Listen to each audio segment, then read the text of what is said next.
mengalami gitu. Kakak saya juga masih ingat terngiang-ngiang itu diteriakin Cina loreng makan babi. Lalu mama stop kegiatannya, dia nengok, dia ngeliat mata saya. Dia bilang apa? Jangan miskin. Itu pesan mama saya.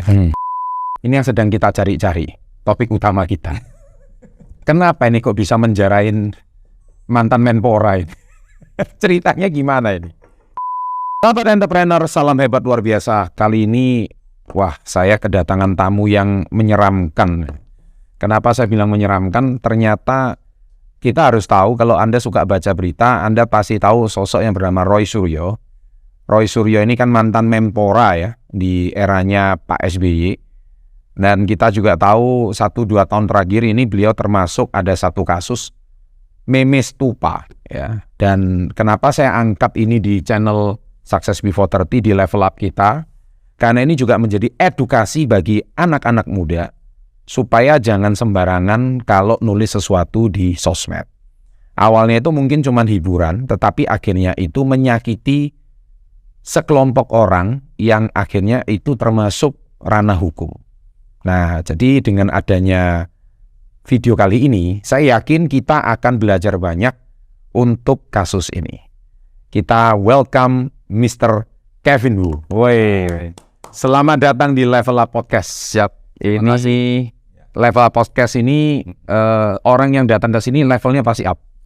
Nah, supaya apapun up, yang penting pengetahuannya up. Ya. Nah, tidak banyak orang yang tahu, terutama di dunia YouTube, siapakah orang yang menjarain Roy Suryo, ya kan? Nah, ini rupanya orangnya ini saya hadirkan. Dan ternyata saya tahu beliau ini adalah teman lama saya. Kita kenal udah kayaknya ada dari zaman Twitter ya, 2000 Twitter, betul. 2011, 2020. Itu ya. Ya, mungkin ya. Itu ya. Nggak kerasa udah 12 tahun dan luar biasanya beliau ini adalah seorang yang kalem sebetulnya. Nggak banyak ngomong, senyumnya itu menawan gitu. Seorang pengusaha dan juga anggota dulu HIPMI dan Kadin ya sampai sekarang ya.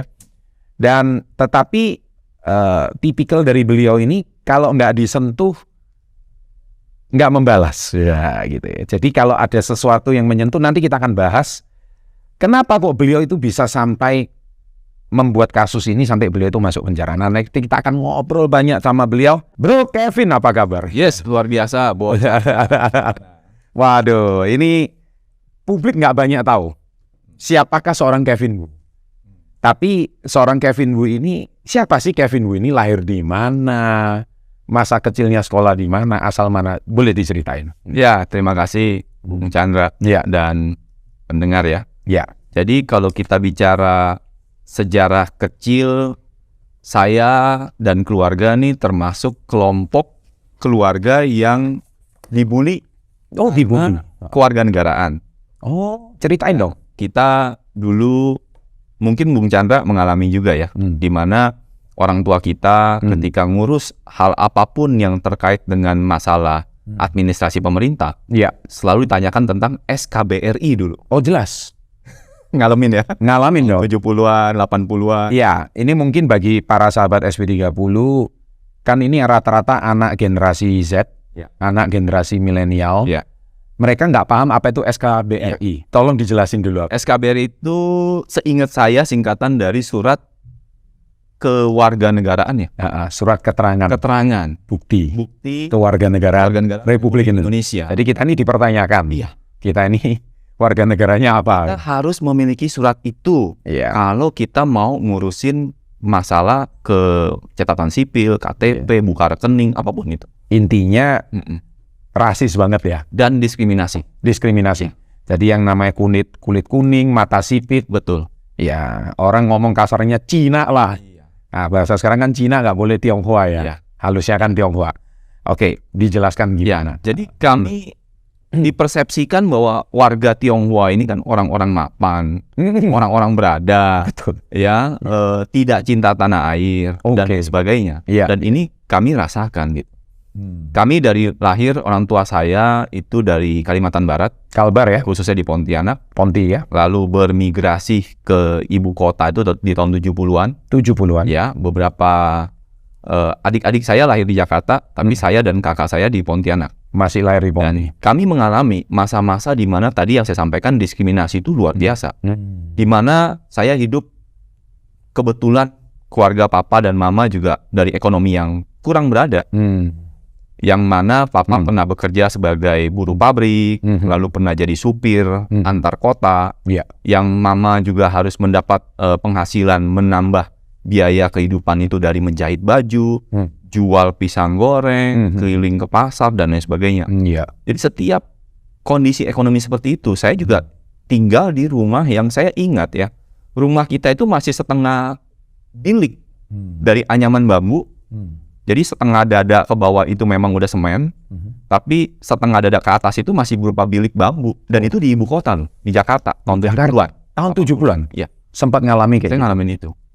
Dan setiap kali saya keluar masuk di rumah, di gang, mengalami gitu kakak saya juga masih ingat terngiang-ngiang itu diteriakin Cina loreng makan babi sekaleng. Cina loreng makan babi sekaleng. Nggak habis gua tempeleng. Nggak habis gua tempeleng. Ya. Setiap lewat diteriakin. Kadang-kadang mereka juga pukul. Kadang-kadang mereka juga bukan hanya sempat dipukul. Sempat. Terus itu gimana reaksinya? Makanan sehari-hari, bro. Aduh. Makanan sehari-hari. Jadi kita tuh mesti survive. Kita tuh keluarga Tionghoa yang hidup di perkampungan Jakarta yang mengalami diskriminasi seperti itu setiap hari. Setiap hari. Yang timbul akhirnya apa? Kebencian. Perlawanan. Perlawanan. Karena kalau kita hanya diam, lu hanya akan jadi samsak. Betul. Lu hanya akan terus dibully. Yes. Akhirnya keberanian itu muncul dari dalam. Kalau lu nggak lawan, lu nggak bisa survive. Awalnya nggak berani lawan waktu dipukul. Ya, lu bayangkan bagaimana hidup seperti itu dan setiap hari kan cuma ada dua pilihan. Lu mundur terus kepepet ke tembok. Pada akhirnya juga anjingnya bisa gigit gitu loh. Iya. Kucingnya bisa cakar. Iya. Semut aja bisa aja gigit juga. Iya. Gigit balik. Iya. Nah, bagaimana dengan manusia? Iya. Ketika seseorang dikucilkan, dipojokkan dan bukan kesalahan dia loh. Iya. Seseorang lahir dari rahim seorang ibu tidak memilih. Betul. Dia harus berwarna kulit apa. Iya. Dia tidak memilih harus punya keturunan dari mana. Kenapa dipersalahkan? Oke. Kenapa itu menjadi aib yang luar biasa bagi masyarakat saat itu? Saat itu ya. Iya. Iya. Dan bagaimana kami bisa mengadu gitu? Kemana kami harus mengadu? Kemana kami harus mencari perlindungan? Kemana kami cari pembelaan? Iya. Kondisi seperti itu yang kita hadapi bertahun-tahun di masa kecil saya. Itu SD. Sebelum sekolah bahkan. Aduh. Bahkan sebelum sekolah. Punya adik cewek? Saya punya adik, saya 5 saudara, saya anak ketiga, dan adik perempuan saya 1. Adik perempuan kalau digituin gimana dong? Ada masa pada akhirnya masing-masing pribadi harus survive secara individu. Sebagai kakaknya gimana dong? Kalau adiknya depan mata kejadian kita ya lawan. Nah, pada akhirnya kita nggak punya pilihan. Kalau lu terus bertahan ya atau lu harus melawan. Nah, timbul rasa-rasa perlawanan tuh di saat-saat seperti itu. Awalnya kami bukan orang pemberontak, kita bukan orang yang kasar, kita bukan orang yang mau menyakiti orang lain. Tapi ketika lu terus terpojok, lu disalahkan, sesuatu yang bukan di under control kamu, akhirnya lu nggak punya pilihan. Akhirnya kepribadian untuk survive itu yang akhirnya muncul.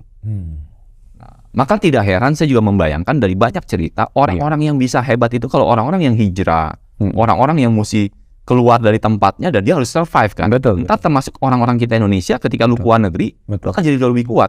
Kan lu mesti survive gitu. Itu para TKW dan TKI. Itu orang luar biasa. Yes, tapi kan kondisi tekanannya bisa berbeda. Saya berasumsi saya nggak melihat kasusnya, tetapi kondisi tekanan itu sebenarnya memperkuat manusia. That's my point. Nah, jadi masa kecil itu saya melalui kayak gitu loh. Sampai ketika karakter itu terbentuk. Ketika saya melihat ada kesewenang-wenangan terjadi kepada minoritas. Ada gejolak dalam hati saya gitu loh. Yang mana itu udah terbentuk sejak kita tadi masih belum sekolah bahkan. Tadi kalau saya ceritakan bukan hanya dari kekerasan verbal, kekerasan fisik. Kadang-kadang juga bisa tekanan sosial. Yang akhirnya tadi membuat arang menjadi permata, arang menjadi intan. Itu karena tekanan. Itu yang saya lalui waktu itu. Wow, keras ya. Tapi kayaknya Kita sama deh. Karena kita kan hampir seusia ya. Kalau saya bukan Cina loreng gitu. Kalau saya itu pakai bahasa Jawa sih. Tapi lebih kurang sama lah. Nggak usah saya ungkap di sini lah. Nggak perlu. Tapi lebih kurangnya sama. That's why kita pernah ngalamin sama, yaitu dibully ya. Jadi kalau kisah saya kenapa saya bisa jadi black belt-nya taekwondo itu ya gara-gara itu juga. Ya. Jadi kita harus mempunyai sebuah fighting spirit untuk melawan gitu. Betul. Ya karena itu kondisi politik ya. Betul. Saat itu ya. Saya nggak pernah dendam bro. Saya nggak pernah marah sama individu. Tapi yang anehnya ketika saya sekolah, bahkan ada masa ketika saya di sekolah yang mayoritasnya Tionghoa, ada teman saya yang saat itu non Tionghoa. Diperlakukan kan namanya sosial kan, Iya. dia Bully juga ya. sosial itu dia minoritas ya bisa aja. Ya. Ada hal-hal yang akhirnya tidak diprioritaskan. Ya. Ya ketika ngantri nggak di depan, Ya. dan lain sebagainya, tugas nggak ada yang mau kelompok sama mereka kan gitu. Ya. Muncul juga rasa perlawanan itu. Akhirnya apa? Saya yang deketin mereka. Saya yang seperti mau menjadi teman mereka, yang saya sepertinya mau jadi pelindung mereka. Ya. Dan saya kalau saya ingat-ingat, iya, dulu teman sekolah saya itu banyak yang Muslim. Ya. Karena saya bisa deket, saya bisa merasakan gitu. Perasaan ditekan tuh kayak gimana? Perasaan dikucilkan tuh kayak gimana? Iya. Perasaan itu dijauhi dari komunitas itu seperti apa? Iya, iya. Perasaan itu yang muncul gitu. Perasaan itu yang muncul. Oke. So, akhirnya singkat cerita sampai SMP, SMA, sampai kuliah. Iya. Oke. Kuliah kebetulan ya pernah mengalami masa kenakalan remaja seperti yang lain-lain gitu ya. Lalu kuliah juga saya muncul satu tekad ingin jadi yang terbaik di setiap kesempatan yang saya mau tempati. Ketika lahir dari keluarga yang tadi miskin, ya secara ekonomi tidak mendukung, lalu lingkungan sosial seperti itu, akhirnya ya tadi karena tekanan itu akhirnya muncul potensi terbaik. Ketika mahasiswa saya sempat jadi presiden mahasiswa, ketua senat. Ketua senat ya. Itu masih ekonomi susah. Jadi saya pulang ke rumah, pergi kuliah, saya tahu orang tua saya bayar kuliahnya mahal. Saya mesti menjadi siswa terbaik di kelas. Iya dong. Jadi kalau saya masuk ke dalam kelas, itu banyak dosen yang kaget ya. Ini reputasi saya di luar itu aktivis mahasiswa. Tapi kalau masuk ke dalam kampus, masuk ke dalam ruang kelas, saya duduk paling depan bro. Teman-teman saya yang juga nakal di luar, biasanya duduknya di mana? Belakang. Iya, iya. Itu kan stigma umum. Stigma umum. Lu kalau anak kampus yang bandel, aktivis Pasti belakang. Supaya jam kelas bisa tidur. Yes. Iya, iya. Saya enggak. Saya duduk paling depan. Baris paling depan. Oh. Kalau perlu gurunya di sini, saya duduknya di sini. Oke. Ya. Tujuannya? Saya mau fokus. Oke. Karena saya tahu satu biaya kuliah mahal. Kuliah di mana? Kuliah di mana? Saya di Quick Yanji. Karena IB. Oke. Dulu IB ya, sekarang Quick Yanji. Nah, iya. Saya jadi memanfaatkan waktu ketika saya belajar, ya benar-benar belajar. Ketika keluar kampus, saya aktif di 4 organisasi. Ketika saya di luar kelas, saya aktif di 4 organisasi. Termasuk presiden mahasiswa. Oh. Jadi, dan itu saya hanya punya waktu sampai jam 5 sore, bro. Setelah jam 5, saya pulang ke rumah, buka dagang kaki 5. Bagus dong. Bagi kamu bagus. Iya. Sekarang kita ngeliatnya bagus. Bagus. Waktu ngelakuin, mau nangis, bro. Mau nangis karena nggak ada pilihan kan? Ada pilihan. Hidup susah. Lapar kan? Apa? Hidup susah. Hidup dianggap keras. Ya. Saya ngalamin itu sejak saya SD. Ya. Saya pulang ke rumah, harus bantu orang tua, teman-teman saya bisa main-main. Ya. Saya pagi jam 4, jam 3 pagi, saya mesti bangun pagi, giling kue singkong itu. Apa namanya, getuk. Getuk ya. Ya.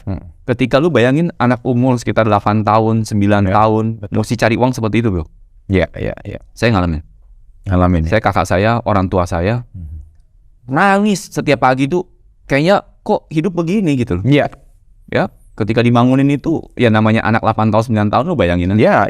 Lu disuruh giling getuk setiap pagi, tangan sama tuas gilingan itu kan belum pakai mesin. Iya. Itu rasanya gedean. Antara lengan saya sama tuasnya itu gedean tuasnya tuh. Iya. Giling begitu. Iya.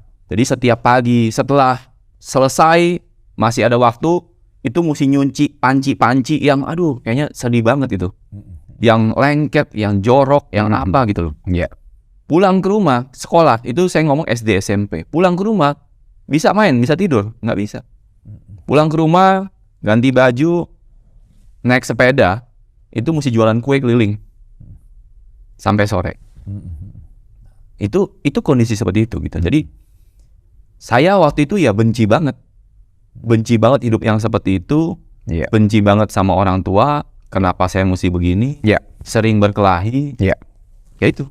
Tetapi kembali di saat-saat yang teduh, di saat-saat santai, itu orang tua itu ngasih edukasi, bro. Ngasih edukasi ke kita bahwa kita itu hidup itu terkadang nggak punya banyak pilihan. Ya, mama saya pernah satu malam sambil jahit baju gitu, dia nangis. Saya terbangun. Saya tanya, mama kenapa nangis? Mama kenapa nangis? Mama nggak dengerin, jahit baju. Lalu mama stop kegiatannya, dia nengok, dia ngeliat mata saya. Dia bilang apa? Jangan miskin. Itu pesan mama saya. Jangan miskin. Miskin itu nggak enak. So, kalau lu punya 2 tangan, lu punya 2 kaki, jangan ngandelin orang. Lakukan yang terbaik, ubah hidup kamu. Dan pesan mama saya yang kedua, jangan sekali-sekali meremehkan orang lain. Karena kalau lu diremehin, nggak enak. Maka saya belajar dalam hidup saya nggak remehin orang. Saya belajar respect sama orang. Setiap orang itu punya kelebihan. Setiap orang itu punya mimpi yang besar, punya potensi yang besar. Betul. Walaupun saat ini di mata kamu dia mungkin belum cemerlang, tapi setiap orang itu punya potensi. Buktinya ya, kita yang bukan siapa-siapa, kalau lu mau berusaha, someday lu bisa jadi someone. Itu pesan yang sama sebenarnya ke mama saya ke saya. Jadi itu yang saya ingat tuh. Nah, sejak itu ya memang hidup keras, memang hidup susah, tapi kita olah gitu loh. Energi negatif di luar, lu bisa olah di dalam menjadi energi yang positif, energi yang untuk mengubah arang menjadi berlian.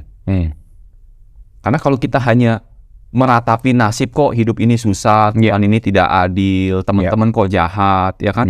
Kok nggak ada yang mau deketin kita? Ya wajar, lu masih dekil gitu loh. Ya kalau masih dekil kan orang nggak mau deket-deket. So dari openingnya aja kita udah tahu, kita bisa melihat karakter seorang Kevin Wu karena beliau punya masa kecil yang keras, masa kecil yang berat. Jadi wajar kalau beliau sekarang mempunyai sebuah mental dan keberanian yang di atas rata-rata. Itu yang bisa kita nilai. Oke, kita skip cerita masa kecilnya yang luar biasa. Sekarang kegiatannya apa? Sebagai apa saat ini? Saya lihat juga seorang penulis buku, penulis artikel, kisah inspirasinya banyak banget ini. Aktivitasnya apa belakangan? Iya, kalau terakhir sekarang saya banyak bergerak di bidang digital. Saya memang karena dari kecil dilatih oleh ibu saya menjadi seorang entrepreneur. Saya memulai usaha saya pertama itu di kelas 1 SD, bro. Kelas 1 SD. Jadi jiwa entrepreneur kita itu dilatih sejak kecil. Jadi kalau ada keterbatasan, sebenarnya bukan waktunya kamu mengeluh, tapi cari solusi gitu. Saya ingat ketika mama saya bangunkan saya pertama kali di hari pertama sekolah. Hari pertama sekolah. Mama nanya satu pertanyaan yang saya nggak pernah lupa sampai hari ini. Mama nanya satu pertanyaan mewah yang nanyanya begini. Hari ini lu mau makan apa? Itu pernah mewah. Mewah banget. Nggak pernah, bahkan ulang tahun aja nggak pernah ditanyain begitu. Ngalami nggak? Nggak ada yang ngalami lah. Kalau dulu adanya cuma nasi sama ikan asin, ya makan itu mewah itu ya. Oke lah, maksudnya oke lah. Tapi tanya, lu mau makan apa? Itu nggak pernah, bro. Itu nggak pernah ya. Pernah, suatu hal. Karena itu kan seperti seolah-olah lu punya pilihan. Oh, itu punya pilihan. Seolah-olah lu punya pilihan. Padahal saat itu nggak punya pilihan. Mama nanya pertanyaan itu.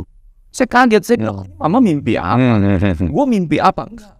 Lu ikut mama sekarang ke pasar. Hari pertama sekolah di SD, mama ajak saya ke pasar. Sampai di pasar, mama kasih lagi pilihan. Lu pilih makanan yang lu mau makan hari ini. Itu mewah banget. Itu privilege. Bahasa sekarang privilege namanya. Wah, gue bingung. Mama serius, Mak. Zaman kita itu ada wafer Superman. Iya. Itu enak banget itu. Ada coklat ayam jago. Iya. Enak banget itu. Ada, nggak tahu sampai sekarang masih ada nggak ya? Iya. Atau ini coklat yang kayak payung-payungan. Iya. Akhirnya gue pilih wafer Superman. Iya, ya kan. Itu idamannya anak SD. Iya. Nggak ada uang jajan bro, waktu itu kan. Ya. Pasti suruh pilih. Mama nggak pilih satu. Mama beli sekotak. Kenapa? Hari itu mama lagi ada duit gitu. Itu dia. Mama kena rezeki apa? Setelah mama beli, taruh di kantong. Mama bilang lagi, lu beneran mau? Bener mak. Lu boleh makan satu kalau udah jual semua. Jadi disuruh jualan. Ya. Oh, rupanya dari situ ya. Bakat entrepreneurnya mulai terlihat Sama sekolah bro. Hari pertama sekolah. Jadi suruh jualan. Biasa. Yes. Biasa. Ya dong. You want something, you mesti fight. Ya. No freelance. Ada freelance. Yes, that's true. Ya. Semoga ini menjadi pesan bagi para orang tua. Ya. Sejak kecil mesti dididik. Oke. Sejak kecil mesti dilatih anak kita. Ya. Memang sekarang kita udah punya banyak kemewahan. Ya. Tapi jangan permudah itu. Ya. Karena itu proses yang tetap harus mereka lalui. Ya. Kita as a Parents. kita ini adalah coach pertama mereka. Ya. Kalau kitanya lembek, kitanya permudah. Ya. Jalan-jalan yang halus ini pada akhirnya harus mereka lalui kerikil. Tapi di luar rumah itu bahaya bro. Kenapa nggak lu didik mereka tuh terlatih dengan melalui kerikil di dalam rumah dan rumah bisa jaga. Ya. Ketika mereka jatuh, mereka mengeluh, tetap kita bisa menjadi coach bagi mereka kan. Itu yang dilakukan oleh orang tua saya yang quote and quote saat itu masih dalam kondisi ekonomi yang sulit. Oke. Karena mereka juga dilatih sama nenek-nenek mereka yang dari hutan bro. Iya. Yang tinggal di hutan mesti hijrah ke kota, di kota Pontianak saat itu. Iya. Itu juga tough buat mereka. Oke, by the way laku semua nggak wafernya itu? 3 hari laku. Hari pertama enggak. Cara jualnya gimana? Bisa dikasih tips. Kan namanya anak SD itu. Saya bawa 2 kresek berarti ke sekolah. Iya. Kresek pertama wafer Superman, kresek kedua tas sekolah. Nggak ada tas, pakai kresek. Jual ke temen. Bawa ke sekolah. 2 kresek. Pas Gimana? temen, Ada duit nggak temen? jadi begitu kita bawa kan temen pertama lihat dong. Iya. Pas waktunya, oke sekarang waktunya break makan siang kan. Iya. Saya nggak bawa makan siang. Oke. Saya hanya duduk nontonin temen. Iya. Kalau temen saya bingung, lu bawa kresek itu bukan makanan. Iya. Nggak berani ngomong kita. Gini-gini aja kan. Oke, tring waktunya habis. Pulang, mama nanya, laku berapa hari ini? Belum laku. Oh, nggak berani ngomong ya? Iya. Malu. Iya. Iya, masih kelas pertama. Betul. Hari pertama sekolah. Iya. Pulang ke rumah, mama motivasi. Buka. Lu masih mau makan nggak? Lu masih mau makan nggak? Iya. Mau, Ma. Mau nggak? Mau, Ma. Bungkus lagi, besok jual. So your mom is your first coach ya? Coach. Gila itu. Mamamu jadi motivator hebat itu ya. Luar biasa. Oke. Hendaknya semua orang juga jadi. Harusnya jadi gitu. Jadi coach bagi anaknya. Oke. Terus? Dan itu seakan itu anak saya sekarang. Iya. Jadi anak dikasih wafer juga ya sekarang? Iya, tapi berbeda. Iya. Terus? Hari kedua sama. Ya, lu ngumpulin keyakinan, ngumpulin kekuatan, ngomong sama orang. Ingat ya, ini hari pertama sekolah lu, bro. Iya. Lu belum punya teman gitu loh. Duduk di samping saya, mau nawarin juga malu, duk, takut. Tapi kan rasa takut sama rasa keberanian kan beradu. Dan rasa motivasi kita seringkali gitu. Sesuatu yang membendung kita karena rasa ketakutan, malu. Iya. Ya, menarik diri tapi di situ ada daya dorong. Iya. Konflik internal seperti itu. Iya. Hari kedua masih bertarung. Iya. Pas makan siang juga sama, umpetin lagi, malu, mukanya merah. Betul. Pulang ke rumah dimotivasi lagi sama mama. Hari ketiga, bro. Iya. Bawa ke sana, temen saya nanya, itu plastik apa? Iya. Lu bawa 3 hari. Iya. Itulah klien pertama saya. Wow. Iya. Lu mau nggak? Itu siapa kliennya? Gue lupa namanya. Guru atau teman? Oh, teman. Duduk samping. Oh, dia beli karena rasa kasihan apa? Iya, lu 3 hari mau bolak-balik ini apa? Oh. Tes makan siang lah buka. Di saat itulah rezeki mulai terbuka. Itu kan berat pertama. Iya. Pintu itu terbuka. Iya. Pintu ketiga itu kan lebih penting. Yang susah kan ice breaking pertamanya kan. Setelah itu akhirnya lancar gitu. Dan banyak orang menyerah. Iya. Akhirnya itu yang lain nggak pernah terbuka. Oke. Nice. So, sekarang kegiatannya lebih aktif di dunia digital. Iya. Sejak bergelut secara profesional. Tadi kenal Bro Chandra juga di bidang professional public speaking. As a consultant. Saya tergerak hati saya ketika masih muda itu kan akhirnya muncul banyak opsi. Saya pernah kerja di Bursa Efek Indonesia. Saya pernah kerja di insurance juga. Tapi yang paling mengena bidang saya adalah di bidang pengembangan sumber daya manusia. Saya berkesempatan waktu itu bekerja dengan seorang figur yang luar biasa, Pak Andri Wongso. Saya menjadi asisten pribadinya dia. Dia keliling Indonesia. Saya ikut dia dalam event-event dan saya menyaksikan bagaimana orang-orang itu berubah hidupnya dari kata-kata. Dari sebuah kata-kata. Banyak orang underestimate. Betul. Banyak orang mencemooh lah. Bagaimana karakter sekian tahun bisa berubah dari sebuah kata-kata. Yang mana sebenarnya ada teorinya. Yang saya ketahui ada teori namanya paradigm shift. Once timingnya tepat, lu masuk message yang tepat dan orang itu bisa switch cara dia memandang dunia. Ketika cara memandang dunia berubah, tindakannya akan berubah. Ketika tindakannya berubah, habitnya akan berubah. Ketika habitnya berubah, hidupnya akan berubah. Benar. Mulai dari cara pandang dulu, mindset. Inilah yang sebenarnya para motivator tuh biasanya gerakan manusia itu dari cara mindsetnya dulu. Cara pandang, bagaimana lu melihat dunia berbeda. Contoh saya juga bukan berarti selalu optimis, selalu full potensi, selalu maksimum. Enggak, kita manusia, kita juga bisa malas, kita bisa capek, kita bisa mengeluh, kita bisa mundur, kita bisa kalah, kita bisa takluk, wajar. Tapi masa-masa itu, ketika saya mengalami frustasi yang luar biasa di masa-masa SMA, saya itu merasa dunia itu kelam, gelap, nggak ada masa depan. Saya nggak pernah mau bangun pagi, saya selalu tidur malam, saya bangun di atas jam 10 siang, karena ngapain? Nggak punya tujuan hidup. Nggak punya tujuan hidup. Jadi masa-masa menjemukan seperti itu banyak terjadi dalam hidup saya. Saya rasa zaman sekarang netizen banyak yang kayak gitu. Kita sebut dengan namanya kaum rebahan. Karena dia nggak tahu apa yang lu mau capai. Nggak ada tujuan hidup. Tahu apa yang lu mau kejar dalam hidup ini. That's why lu nggak punya motivasi. Tapi kalau lu tahu tujuan lu mau kemana dengan clear, nggak perlu disuruh kan, bro?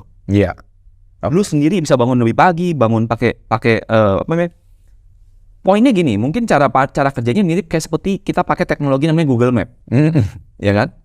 Ketika kita mau mengarah, saya tadi pagi mau mengarah ke tujuan ke tempat ini, saya harus menaruh dulu pin lokasi yang saya mau tuju. Lalu saya aktifkan drive. Saya mau aktifkan cari jalan.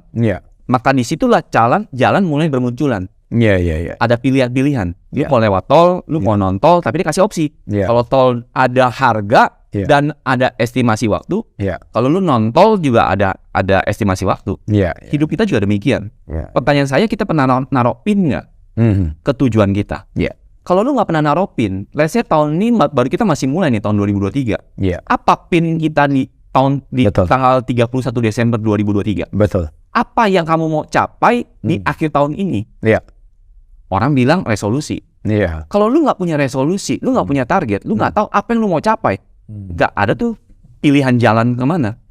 Dan ketika lu aktifin handphone kamu, dia nggak akan mengarahkan jalannya. Dia nggak akan kasih tahu belok kiri, belok kanan, atau lurus. Dia nggak akan bilang, karena kamu nggak pernah taruh pin. Apa beda dengan hidup kita gitu? Kalau kita masih belum pernah naruh pin itu, maka pilihan jalan nggak pernah akan terbuka. Tapi once, nah itu adalah masa-masa kelam tadi, rebahan, di mana kita nggak tahu mau ngapain juga lu bangun pagi-pagi. Tapi kalau lu udah punya tujuan, mau itu fitness, badan yang lebih bugar, apakah itu ekonomi, lu pengen ngejar sesuatu tabungan, atau lu mau ngejar sesuatu material rumah, atau sesuatu yang lebih nobel ya, lu bawa orang tua lu umroh, bawa orang tua kita ke tempat-tempat yang dia mau kunjungi, itulah pin kita, target kita. Nice. Kan kita udah dapat tips-tips banyak dari Bro Kevin dari perjalanan hidupnya, dan luar biasa sampai aktivitas hari ini. Ini yang sedang kita cari-cari, topik utama kita. Kenapa ini kok bisa menjarain mantan Menpora ini? Ceritanya gimana ini? Anda sekarang gini, orang sosok ini nggak tahu ini siapakah seorang Kevin Wu. Kok tiba-tiba dengan kapasitas apa? Apakah Anda ini seorang pengacara kah? Ahli hukum kah? Ya kan? Kok bisa sampai, kan menjarain orang nggak segampang itu. Sekarang kalau sinetron ini kan banyak pembodohannya. Gua nggak seneng lu, gua panggil polisi penjarain lu, bahasanya gitu. Emang segampang itu menjarain orang? Boleh diceritain prosesnya. Ini film utamanya, coba diceritain. Episode utama ya. Awalnya kronologisnya gimana? Ya, yang pertama adalah kapasitas saya sebagai apa? Saya sebagai umat beragama. Oh, berarti seorang umat Buddhis ya? Ya, Oke. umat Buddhis. Nah, lalu kaitannya apa umat Buddhis bisa membawa kasus ini menjadi masalah hukum? Nah, sebenarnya ini bagian dari kritik di internal kita. Ketika ada masalah-masalah seperti ini, Ya. siapa yang harusnya mengadu? Siapa yang harusnya tampil di depan memperjuangkan umat? Ya. Kalau semua orang yang punya kapasitas itu diam, Yang punya kapasitas itu diam. tapi diam, lalu kemana kita harus mengadu? Ya. Siapa yang harus kita andalkan? Ya. Siapa yang harus berjuang? Ya. Kritik-kritik itu muncul. Pertanyaan lagi, kapasitasnya apa? Saya umat. Tapi saya masih resah. Masalah-masalah seperti ini dan sering terjadi. Ini kan yang kebetulan tampil di media karena beliau adalah tokoh nasional. Bagaimana dengan kasus-kasus lokal yang terjadi? Ketika ada permasalahan dengan rumah ibadah, ketika ada permasalahan konflik antar agama, ketika ada permasalahan-permasalahan lain yang bersinggungan dengan umat-umat. Karena ini Indonesia dong. Betul. Indonesia itu kan ada kerukunan umat beragama, ya kan? Tapi kita tidak bisa pungkiri pembakaran rumah ibadah juga ada, isu SARA itu juga masih ada. Jadi Seperti yang dialami Kevin waktu kecil. betul. Terus akhirnya gimana? Pertanyaan saya tadi, kemana kita harus mengadu? Siapa yang harus memperjuangkan ini? Oke. Organisasi apa yang mesti tampil? Nah, pertanyaan-pertanyaan terus terjadi dan kasus itu terjadi. Banyak kasus ketika meletup lalu dipadamkan buru-buru, Ya. nggak sempat sampai selesai. Entah dari internal yang mencegah, entah dari eksternal yang menekan, Ya. dan lain sebagainya. Tetapi ini kan tidak mendidik. Ya. Ketika kasus seperti ini terus terjadi, lalu kita katakan kita ini damai, Ya. Trump sentosa. Menurut Kebanyakan umat beragama kan begitu. saya rasa nggak tepat. Nggak tepat itu. Kita menyimpan bara dalam api loh. Menyimpan bara dalam api ya. Bara yang sewaktu-waktu begitu dikipas dia akan meledak. Oh. Dia akan terbakar satu rumah. Dan ini juga terjadi di 6 Saya percaya demikian. agama di Indonesia ya. Saya percaya demikian. Iya. Kenapa tidak kita mengikuti aturan hukum yang berlaku daripada konflik sosial nanti terjadi di sebuah tempat? Oke. Maka kami memilih cara yang hukum yang berlaku. Hukum yang berlaku. Itu kan ketentuan yang harus diselesaikan. Iya dong. Bukan dengan cara barbar. Ya. Dengan cara hal-hal yang tidak hukum lah. Iya. Karena nanti itu akan terjadi, akan meluas. Nah, jadi kembali ke pertanyaannya, kenapa saya tergerak? Iya. Karena saya sebagai umat yang resah, yang akhirnya ketika speak up, ternyata banyak umat yang lain juga, maksudnya umat Buddha Mewakili ya. yang juga Tersakiti. resah juga kan. Iya. Juga timbul pertanyaan seperti ini kan. Padahal agama Buddha itu kan terkenal welas asih, cinta kasih, santun, tidak pernah pokoknya dibully kayak gimana pun, pokoknya umat Buddha itu terkenal easy going lah. Ya. Ya, enggak seperti kayak sorry itu saya bukan berarti agama lain tidak gitu ya, tapi kan nah itu kenapa kok Buddhis yang ini kok beda gitu sama yang lain. Kita mesti belajar ketika kita mempraktekkan ajaran agama. Jadi apa yang tadi bro sampaikan itu tepat. Tapi ketika kita mempraktekkan bermasyarakat, Ya. itu suatu kaidah yang berbeda lagi. Bermasyarakat. Kerangka hukumnya berbeda lagi. Bermasyarakat ya. Berbeda lagi. Bermasyarakat. Iya. Masyarakat juga mengatur. Ada aturan-aturan dalam masyarakat yang nggak bisa dilanggar gitu loh. Tentang kalau apakah dengan karena kita mempraktekkan cinta kasih, lalu kita membiarkan rumah kita terbuka. Kita percaya sama semua orang, nggak akan berbuat jahat. Enggak. Kita nggak perlu kantor kita dikasih satpam, nggak perlu pagar tinggi. Iya. Ya kan, dibuka aja semua pintunya. Iya. Itu kan semua orang baik. Iya. Kan esensi Iya. beragama adalah percaya akan hal itu kan. Percayakan hal itu. Iya. Bahwa cinta kasih, baik, damai, memaafkan dan lain sebagainya. Tapi nggak benar. Nggak bijak. Nggak bijak dan nggak benar. Anda baik tapi nggak benar. Nggak bijak. Banyak umat itu baik tapi nggak benar dan nggak bijak gitu ya. Karena ketika ada yang menyalahi aturan dan aturan tidak ditegakkan, Anda ikut mendukung kehancuran sebuah aturan. Aturan itu kan dibuat agar kita tentram.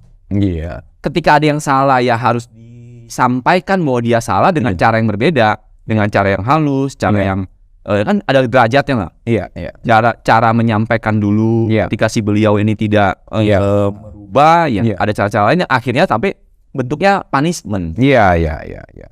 Tapi semua itu motivasi dan tujuan awalnya bukan untuk menyakiti orang tadi, tapi untuk menegakkan aturan. Karena kalau itu dilanggar dan dibiarkan menjadikan pembiaran, maka nanti hukum itu nggak akan berlaku. Hukum bukan hanya kepada umat Buddha loh, tapi hukum yang terjadi di Ke setiap semua masyarakat Indonesia yang punya agama apapun. agama. Iya, betul. Nah, oke. Terus ceritanya mengadunya kemana? Nah ini Pertama, dengan tadi akumulasi kasus seperti ini yang terus bergulir dan atau ke Hotman 911. Kan sekarang begitu tuh. Daripada lapor ke polisi lebih cepat kan Hotman 911 ditangani, terus polisinya turun. salah satunya itu Kapolresnya turun lagi, Kapoldanya turun.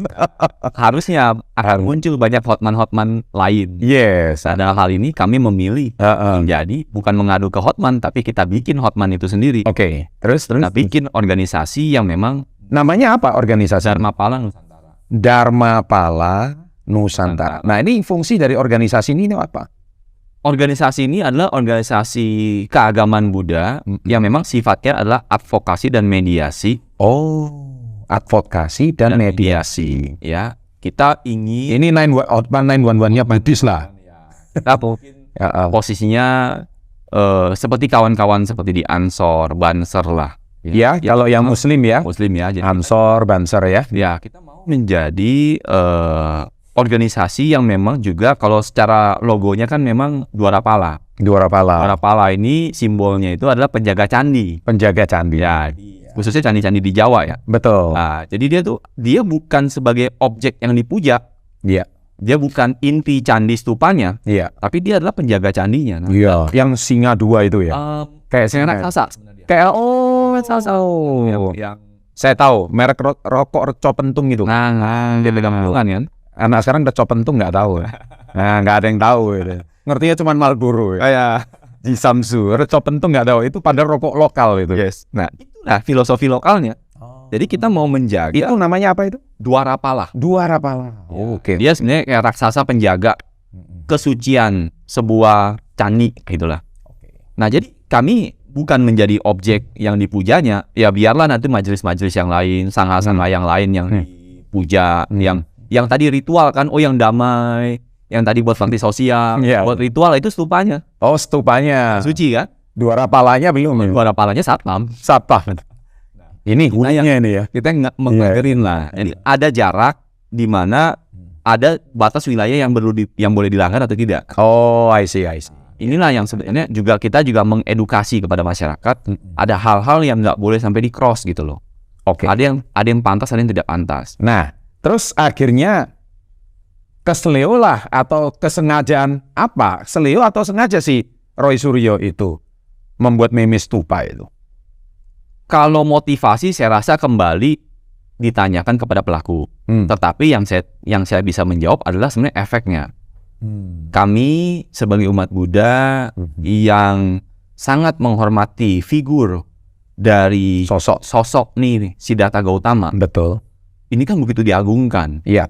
Dalam semua situs-situs suci agama Buddha, itu adalah sosok utama yang biasanya di sentral kan. Iya. Di altar utama itu ya biasanya ya sosok wajah ini gitu. Betul. Nah, sosok wajah yang begitu diagungkan ini oleh sebagian orang dengan mudahnya diedit dengan tujuan diolok-olok. Oh. Jadi editnya ini bukan untuk diagungkan. Beda kalau kita melihat sebuah objek, kita tersentuh gitu ya. Kita bikin objeknya tambah sinar, ya tambah bling-bling misalkan, dan kita masih puja, kita hormati gitu ya. Karena ini objek pujaan sebenarnya. Nah, ini tidak. Tapi ditambahin kata-kata ambiar, lucu, lalu dikaitkan lagi dengan kalimat-kalimat yang diarahkan itu lebih ke hoax, ya, ke hoax ya. Ke hoax, lalu untuk olok-olok. Ada kalian selama ini umat Buddha diam-diam aja.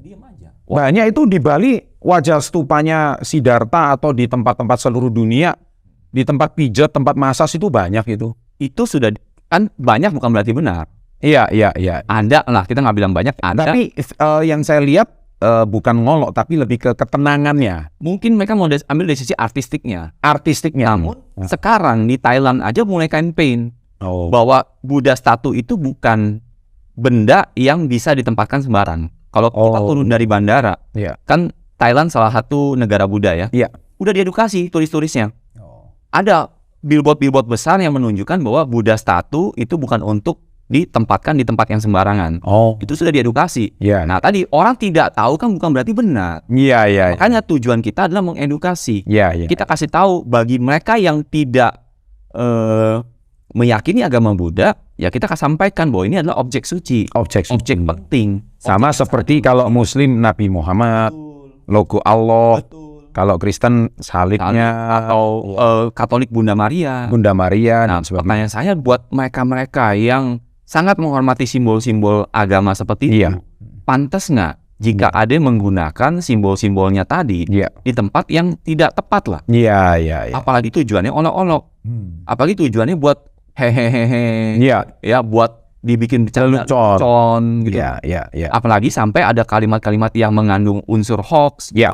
Unsur hoaxnya seperti apa itu cerita? Disebutnya bahwa ini ada kaitan sama IKN, bahwa pemerintah mau mencari dana baru lah, Wah, dikaitkan sama politik ya? Ya, dikaitkan sama politik. Kalau lihat dari teks yang diedit, bahwa ini adalah dewa baru, dewa ambyar, ya, bla bla bla. Nah, gitu loh. Jadi awalnya itu seperti itu. Nah, kalau kembali nih, kita nih bangsa Timur yang menghargai, menghormati adat istiadat, termasuk budaya kita. Ingat, yang bangun Borobudur itu tuh nenek moyang kita loh. Iya. Kalau dirunut sama kita mungkin 4-5 level nenek moyang kita orang Indonesia kok. Berarti dia kayak ngolok-ngolok nenek moyangnya sendiri. Iya. Iya. Ini kan bukan berarti import. Iya. Ini kan nenek moyang kita yang buat. Gila ya. Ini mantan menteri aja bisa dipenjarain ini ya. So jangan sembarangan ya guys, khususnya kalau untuk simbol-simbol agama itu kalian harus lebih peka. Tapi kadang netizen ini lucu. Jarinya lebih cepat daripada otaknya. Nah inilah ketidakmampuan literasi kita, bangsa kita ini rendah sekali. Dan kita sekarang dengan mudah melihat di kolom komen, dan itu terlihat cool and keren bagi mereka. Sebelum kasus ini diangkat benar. Tapi coba kita cek. Sekarang ya. Setelah kasus ini diangkat, semua saya sudah mendapati komen-komen. Berarti nggak boleh ya? Mulai sekarang saya akan lebih kalem. Mulai sekarang kita nggak boleh begini. Itulah efek edukasi yang kita mau sampaikan. Nice. Dan berapa besar dampaknya juga bukan hanya kepada simbol-simbol Buddha loh. Simbol-simbol yang lain kan begitu. Termasuk kita dari angkat kasus ini, tapi kan kita juga tahu bahwa isu tentang agama di Indonesia ini kan kuat ya. Jadi kalau apalagi cukup sensitif.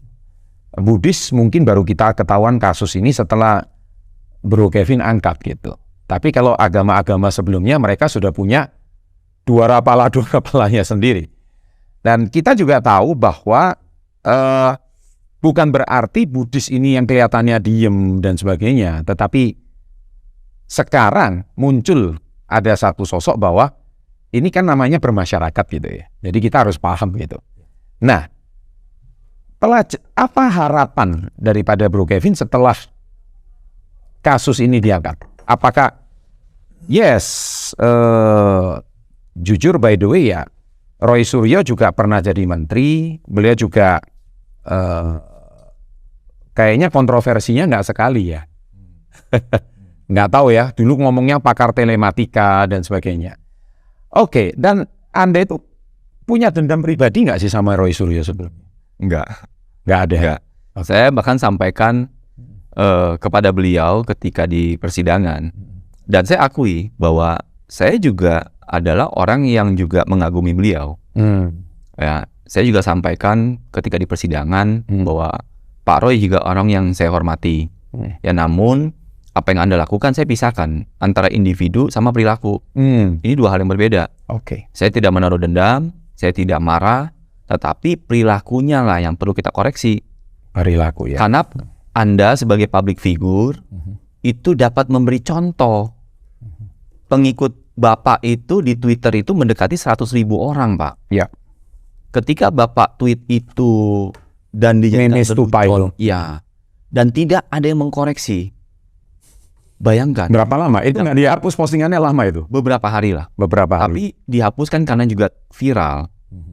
Terjadi kegaduhan. Iya. Terjadi penolakan, Iya. diangkat di media, terjadi diskusi di ruang-ruang publik. Iya. Ya, terjadi diskusi di non-online juga terjadi. Oke. Di offline ya, kami juga diskusi ini di kafe-kafe. Artinya kan dampaknya luas sekali, Pak. Dampaknya luas kan? Karena seorang public figure Yang mengedukasi sesuatu yang tidak pantas, jauh dari norma agama, norma budaya.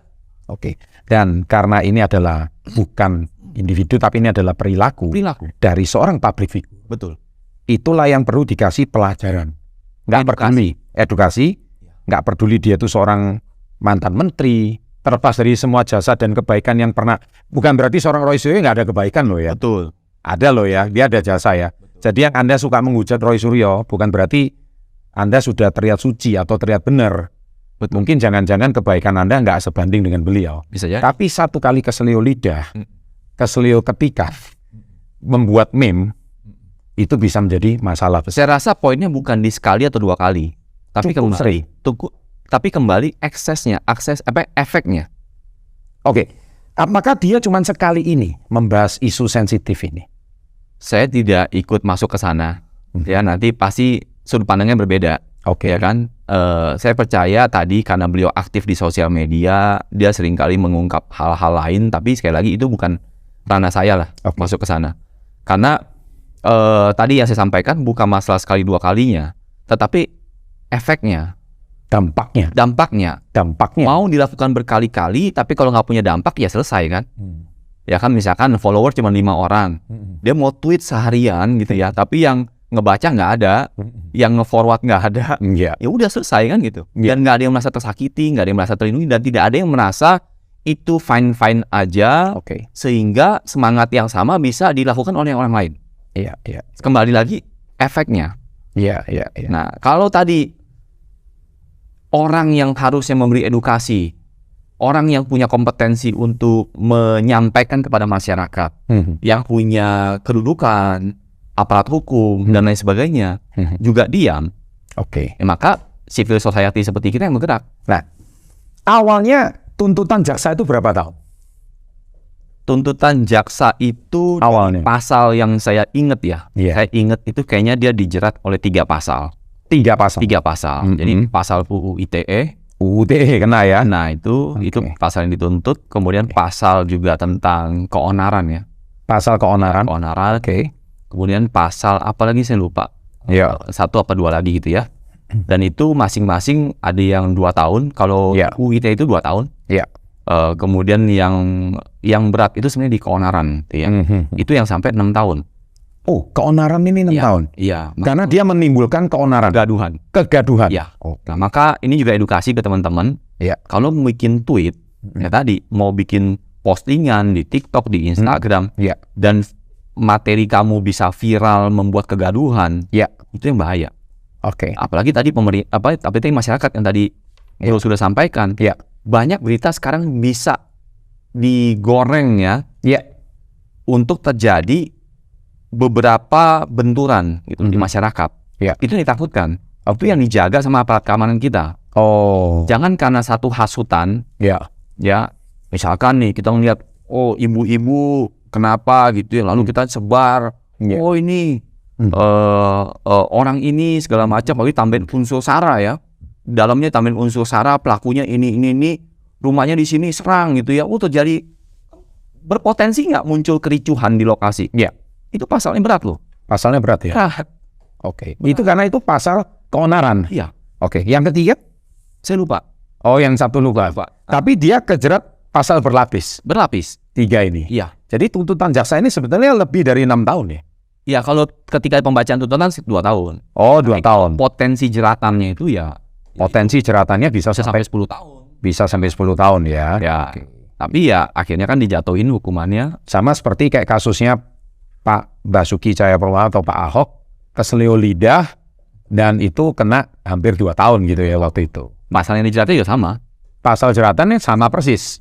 Ini juga, jangan-jangan yang satu itu mungkin pasal apa, penghinaan ya, atau apa sih? Penodaan agama kalau nggak salah. Penodaan agama ya? Kalau nggak salah ya.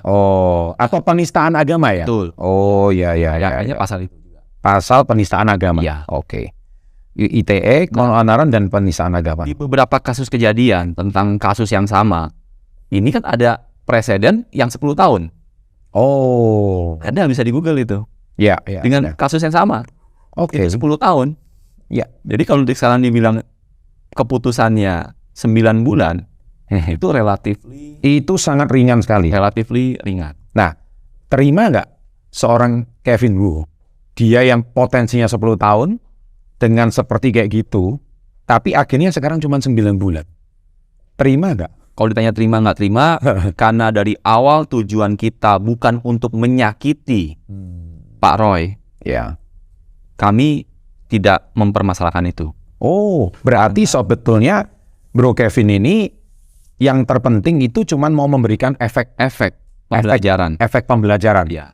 Soal dia di penjara atau tidak itu sebenarnya dua hal yang berbeda. Iya. Oke. Maksudnya berapa lamanya ya, bobot Iya. beratnya. Itu kan Iya. memang ada kalkulasi dalam hukuman pasal-pasal yang terjadi. Dan Iya. pasti Pak Hakim sama Pak Jaksa, kepolisian, penyidik yang lebih paham.